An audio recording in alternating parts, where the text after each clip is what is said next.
What's up for November? When to look for Saturn, Jupiter, and Mars this month? A NASA spacecraft swings by Venus on its way to the Sun. The tricky business of seeing the Moon hide a bright star. And stick around till the end for photos of highlights from last month's skies. Saturn is visible toward the south for most of the night. For observers in the Americas, it has a close meetup with the Moon on the 10th, when the pair will appear less than a degree apart just after dark, making for a great sight through binoculars. Check the sky again around midnight and you'll see the Moon has visibly shifted a couple of degrees west of Saturn, showing evidence of the Moon's orbital motion in just a few hours. Jupiter is rising in the east early in the night together with the bright stars of the constellations Taurus and Orion, and working its way across the sky by dawn. By the end of November, it's rising just as the sky is getting dark. Mars follows behind Jupiter, rising about 3 hours after the giant planet. As in October, early risers will find the red planet high overhead in the morning sky before dawn. In the evening sky, Venus is low in the southwest following sunset throughout the month of November. It's blazing bright and unmistakable if you find a relatively unobstructed view.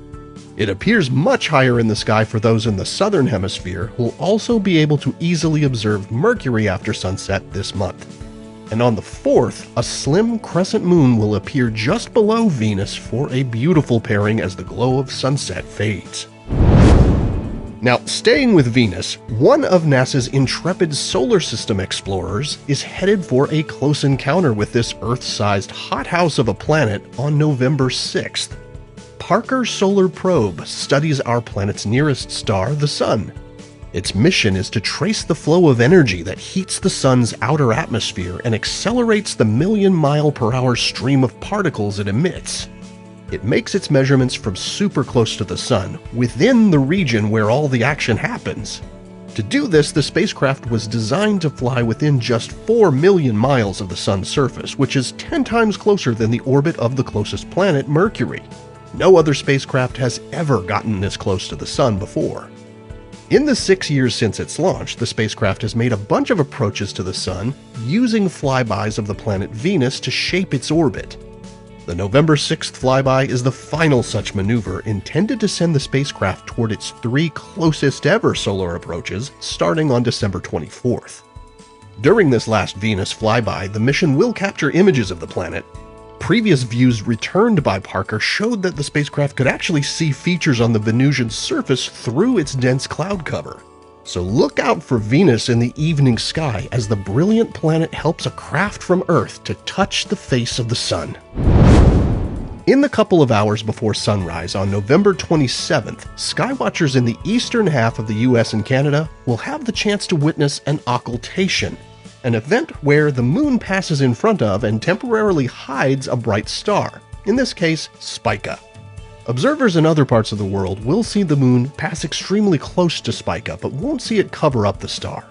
This occultation is one of a series that began in June and will continue monthly through late next year. These happen as the Moon's orbit slowly shifts northward and southward across the sky, and every so often its path crosses in front of Spica monthly for a time. But each occultation is only visible from a small portion of Earth. For example, while this November event favors North American viewers, South American observers will get their chance next April. For US skywatchers, this November occultation is the last good opportunity in this series to see the Moon occult Spica until 2032, when a new series of monthly occultations will begin for locations across the globe. Now, if you miss this event, don't worry. The Moon also passes in front of 3 other bright stars from time to time.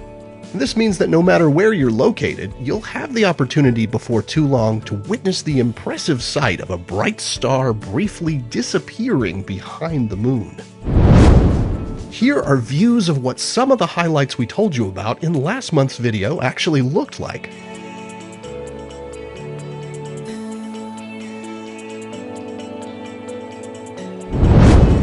And here are the phases of the Moon for November. Stay up to date on all of NASA's missions exploring the solar system and beyond at science.nasa.gov. I'm Preston Dykes from NASA's Jet Propulsion Laboratory, and that's what's up for this month.